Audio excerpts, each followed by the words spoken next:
when we talk about awakening, I mean, there's many ways that people speak about awakening. Sometimes people talk about awakening like waking up out of the matrix, you know.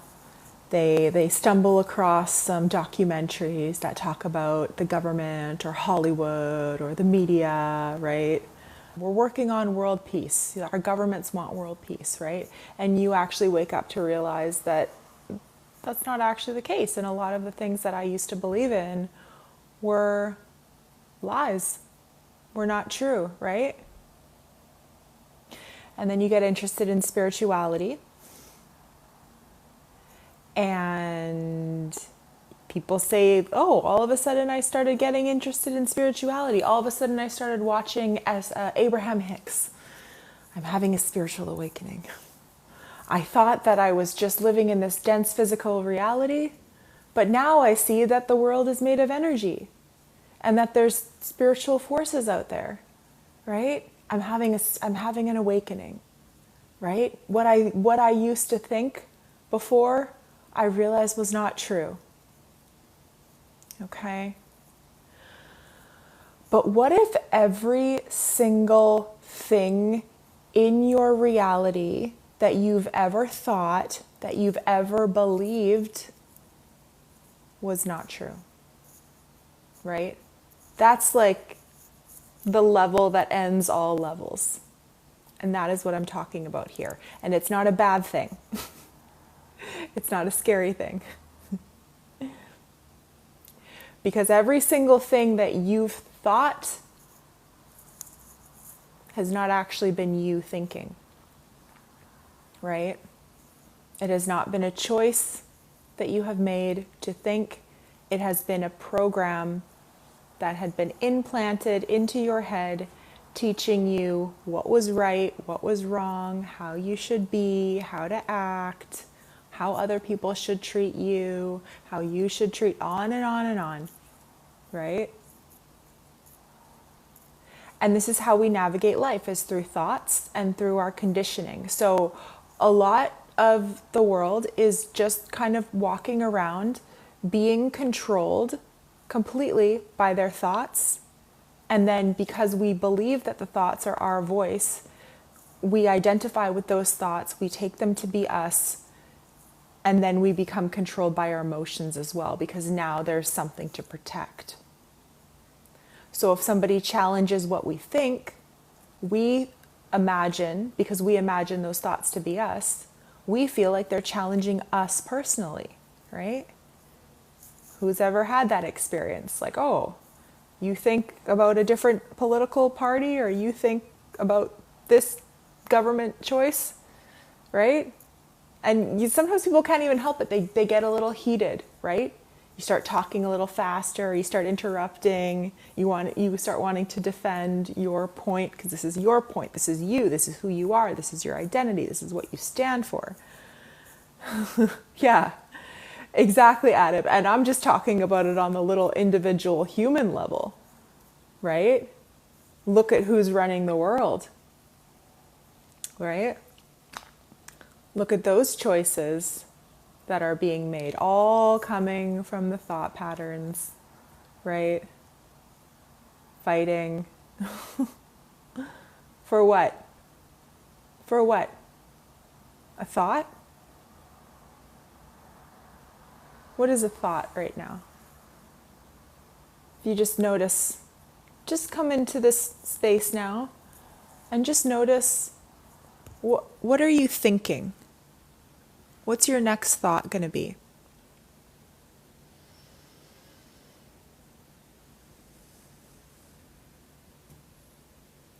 If you just wait and observe the mind and wait for the next thought and see what happens.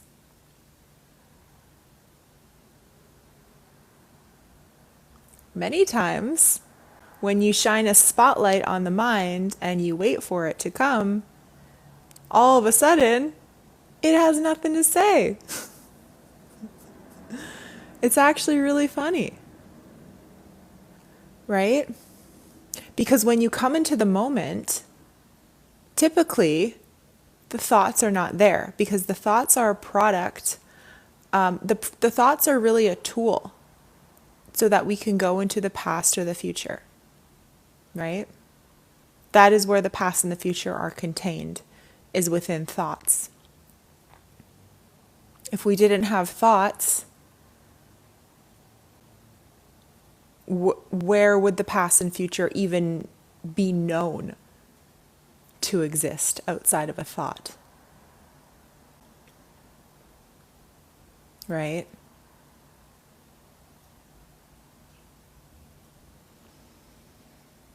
But thoughts are sneaky.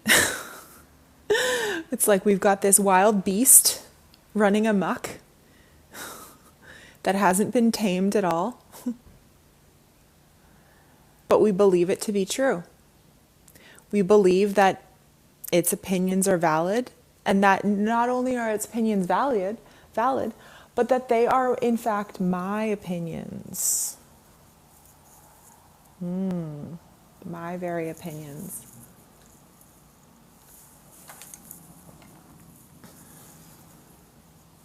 But where's the future right now?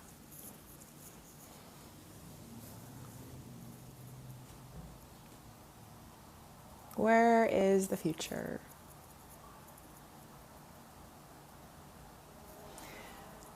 Can you find this thing called the future?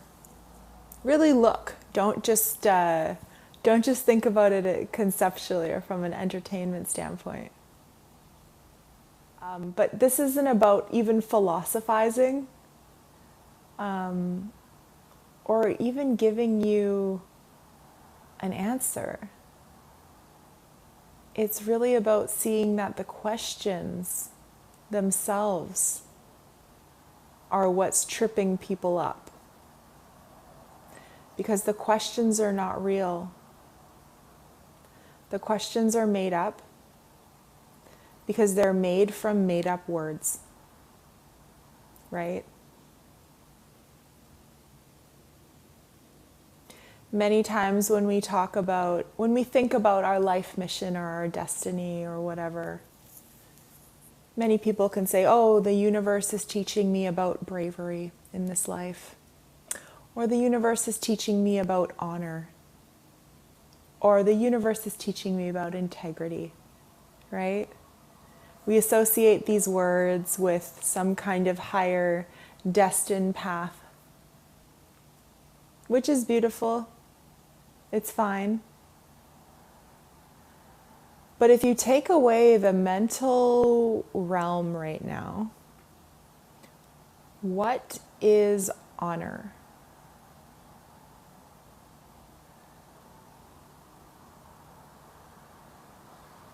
What is integrity? Right? It's a concept. It has its function. I'm not saying don't try to be that way, but it's made up. It's a made up word.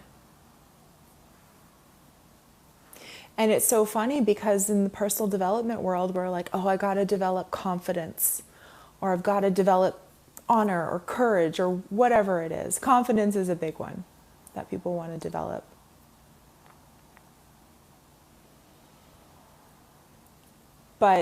And so there's all these self-help gurus that have these different courses and coaching programs to help train your mind to be more confident, right?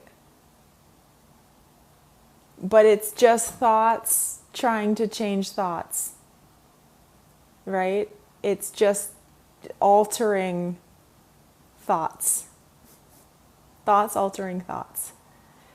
And that can have its purpose in the story. But when we're talking about spiritual awakening,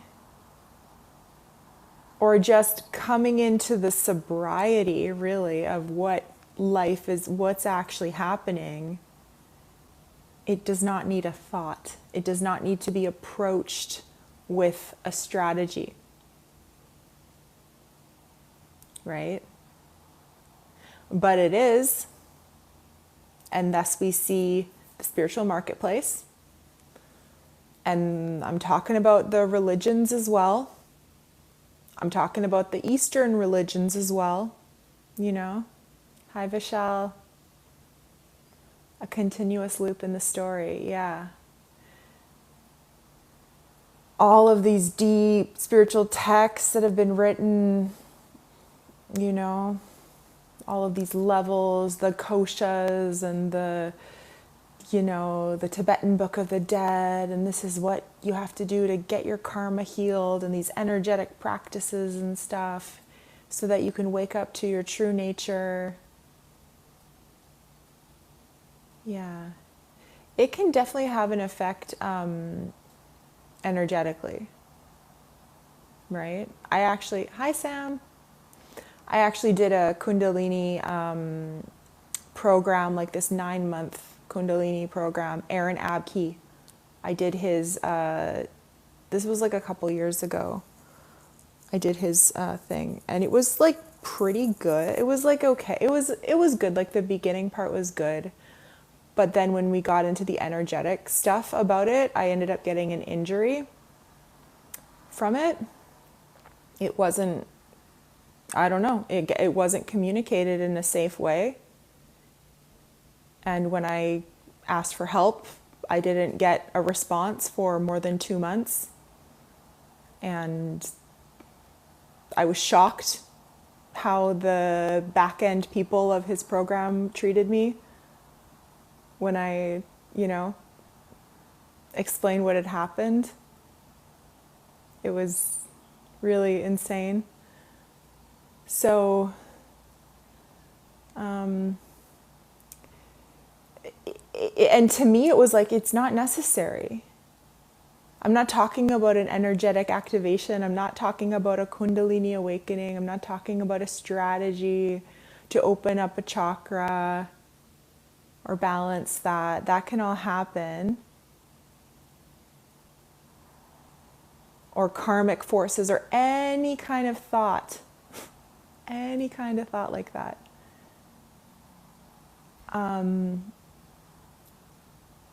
What I'm talking about is something that can't be earned. What I'm talking about is what is right here, always, forever, never not here. Nothing to realize, nothing to work for, nothing to become, nothing even to recognize. And I do use that word, like self-realization. I think that that's a good word because it is a realization. But it's not a realization for anyone.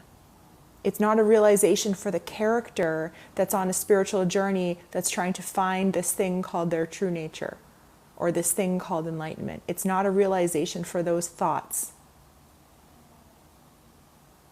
When those thoughts drop away, or even when the thoughts are there, it's not even an either or thing because it's always here. We are in an ocean looking for water. What does your true nature feel like right now? What does this moment feel like right now? What's here right now that you can't get out of?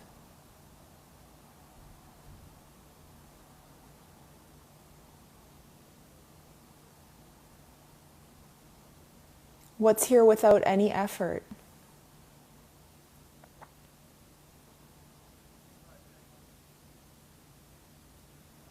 What's here that's always here? What are you without the need to find something right now?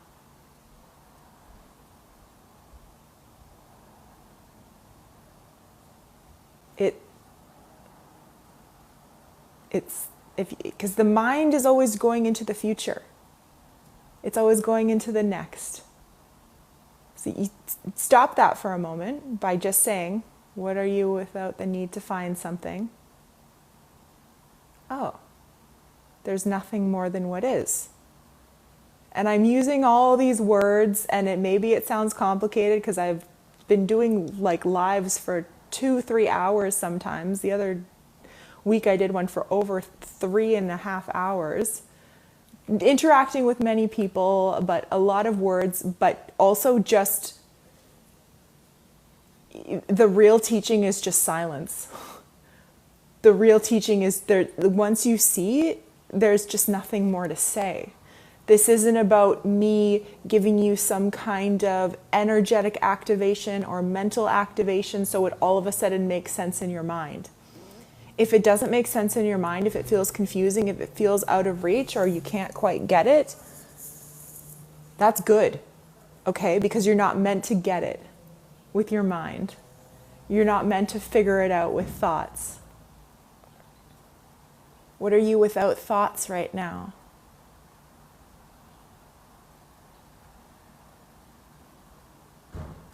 What's here that's not a thought?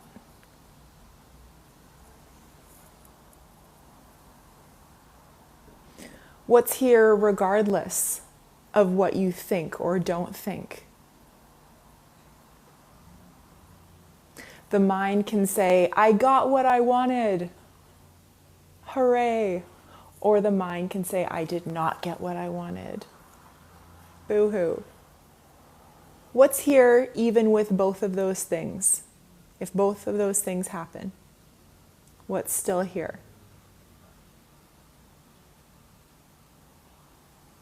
Yeah. So this isn't even really about getting rid of thoughts.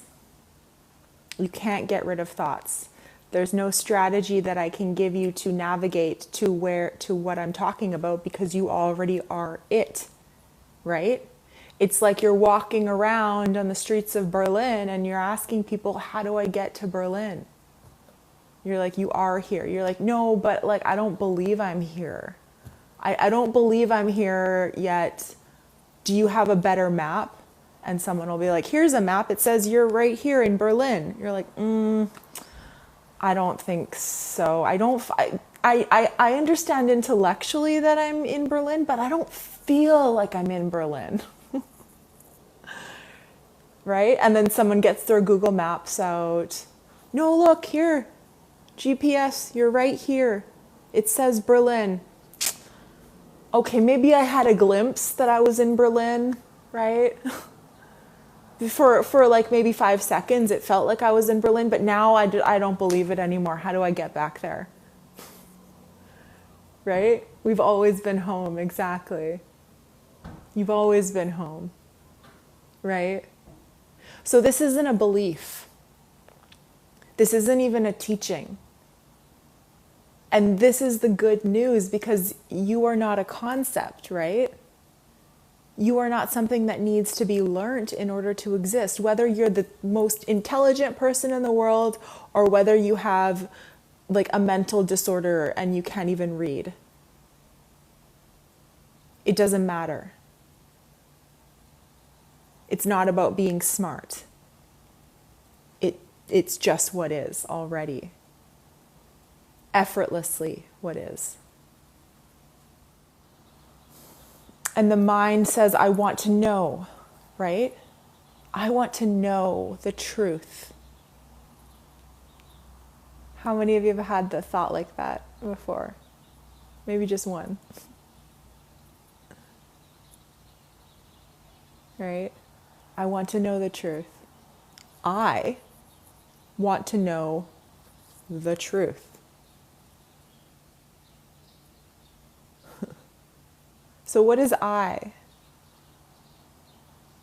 Not what was I or what will be I, but just in this very direct moment, what is I? If you go to your direct experience of I right now, what is it?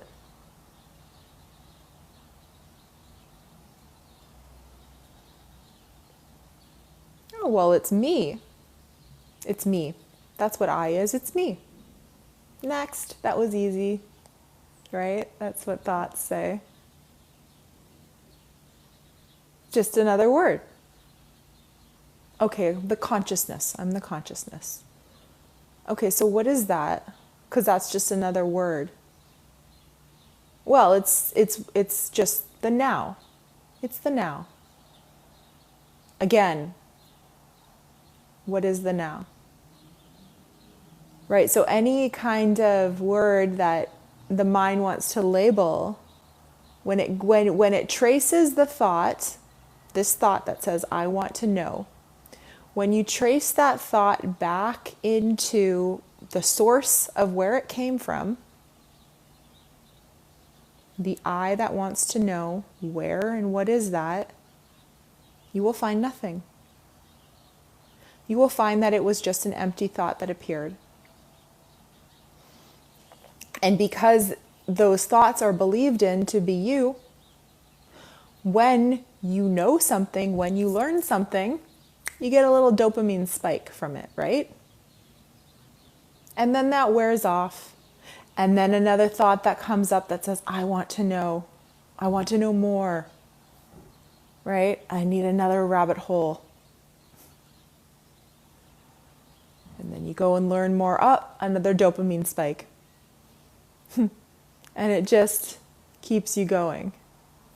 Right? Endlessly. It keeps you following this trail of dopamine without realizing it, thinking that the thoughts that say, I want to know, are actually just conditioned programs, and there's not an actual character somewhere inside that wants to know. There is no I that is willfully creating a thought that says, I want to know. The thought is empty. The thought is impersonal. It's just completely arising on its own. Right? From nowhere. And then it's there for a moment, and then it recedes back into nowhere.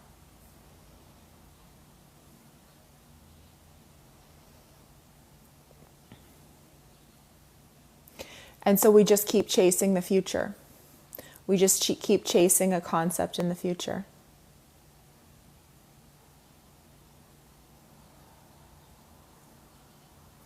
But the prison of suffering that we believed ourselves to be in, because, I got this story and I got all these regrets and I'm not getting the things that I wanted. What are you without those thoughts right now?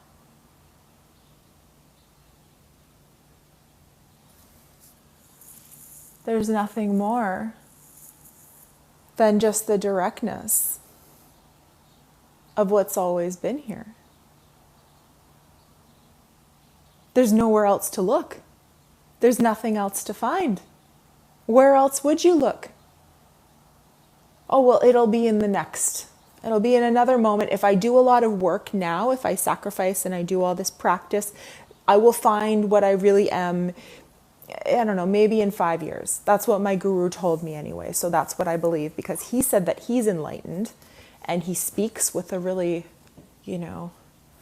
low, slow voice, and he has malabeads on, and he comes from a certain lineage, and he seems very holy, and he never gets angry in public.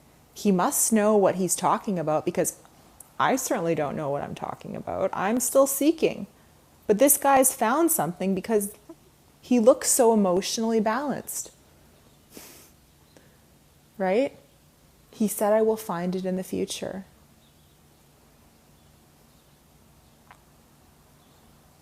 He said, I will find what I am in the future. How does that make any sense? Because what you are is always what you are. So where else would it make sense to look for what you are other than exactly where you are and what you are right now? Why would you look anywhere else? Why would you do a practice to find what you already are when you already are it now? Riddle me this, my friends. It is only because we, in a sense, are hypnotized by the thoughts to believe that there is some reality that they are telling us, and that reality is true, And that the reality that it's talking about the future, about finding something in the next, is going to be a better situation than what I'm in now.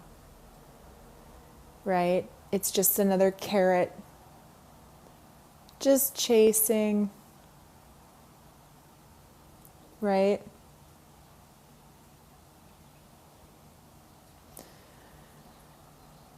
But when you realize that you are searching for what is, that is the prize of enlightenment, of awakening. And I don't even like using those words because it creates an expectation for the thoughts that it's some moment when all my problems are going to be solved.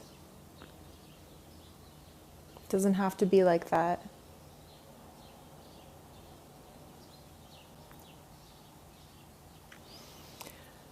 But the mind is searching for what is.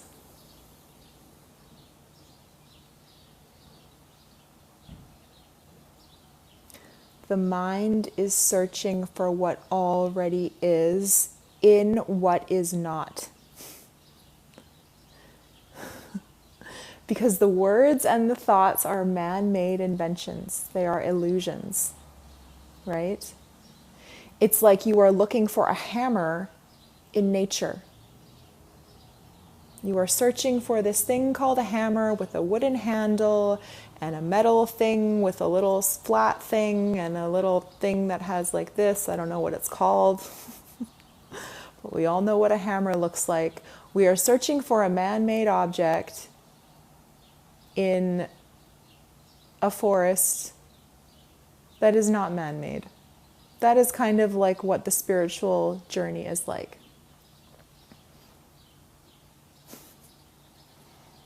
Right?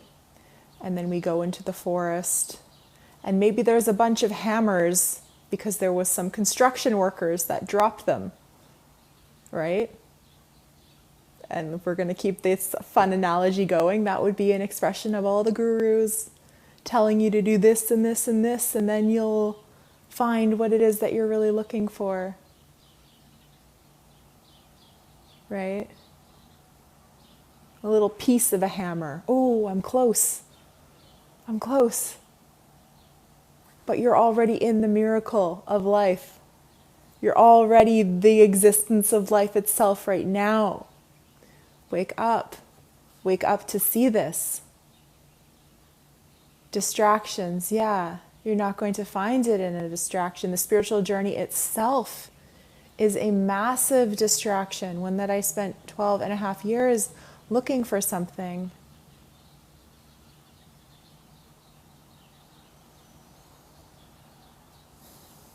But what's here if there's nothing to find?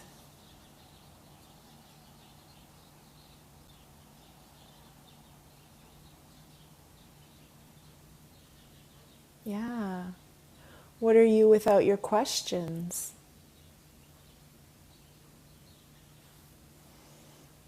Yeah, so what if this is just a masterpiece already?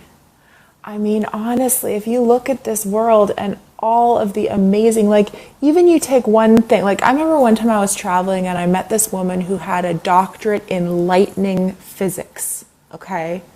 She spent, I don't know how many years in school and then did her entire career studying the physics of lightning. Like, and there's still more to know. The physics of lightning, like what a tiny little area. Like how many times do you see lightning? I mean, here in Canada, we don't see it too much, at least where I am. A couple times a year, maybe. Small, fairly small part of reality, comparatively. And just that tiny little lightning physics subject took a human mind a lifetime and still wasn't able to fully understand it. Right? Not to mention these crazy complex systems like mathematics or biology or oceanography or the study of our freaking human bodies or even just one organ in the human body, right? People master to go 10 years and plus years in school to study the spinal cord. right? Or the heart, or the digestive system. And all of these super complex, interconnected systems are woven into the ecosystem of the planet, and all the ecosystems are connected with each other and connected with the animals and the plants and our human bodies and the mathematics and the physics, right? And the chemicals, right? Down to the quark level and the atoms, like the subatomic particles, right? And then we have myths and fables and creativity and storytelling and techniques and different hand skills that we can develop, different ways of moving our body and expressing emotionally. So much depth in this world. And then not to mention Earth being a part of this cosmic universe that just extends to a level that our human minds can not fathom at this period that we are at. After thousands and thousands of years of evolutionary development, we're just a tiny, not even scratching the surface of the masterpiece that we're living in right now. Effortless masterpiece that's just here without any of our need to take control, right? And the delusion is thinking that I'm separate from this, that I'm this separate being that's on my own. And yeah, all of the forests and the oceans and everything, all that fits together, but I'm separate. I'm not part of that. How does that even make sense? Right?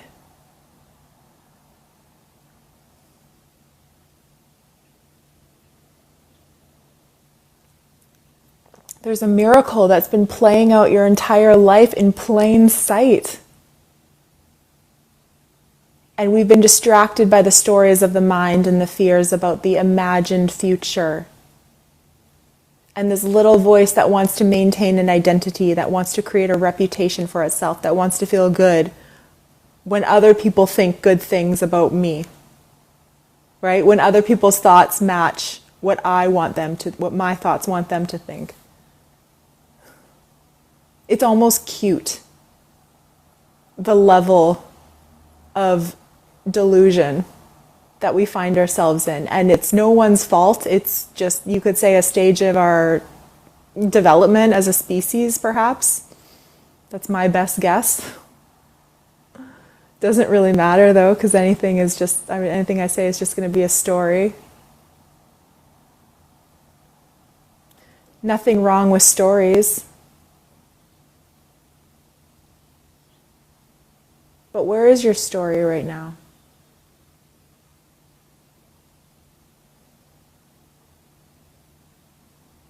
Where is time right now?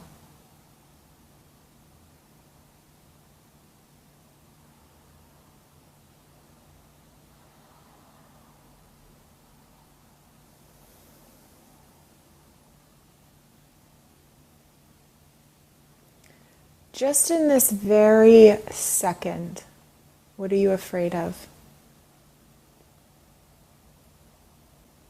If you take away the past and the future, what are you afraid of right now?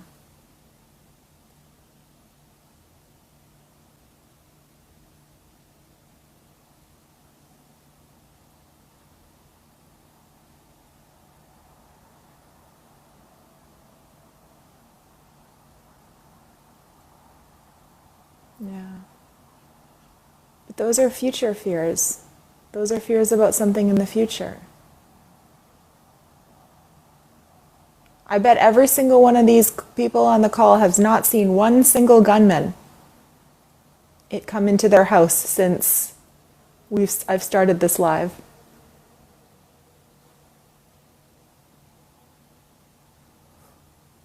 The fears are about the future or the past.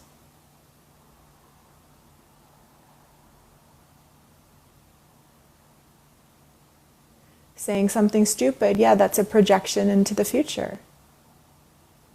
Right in this very moment, are you saying something stupid? And even that is just a story that's, if I say something stupid, then I'll die.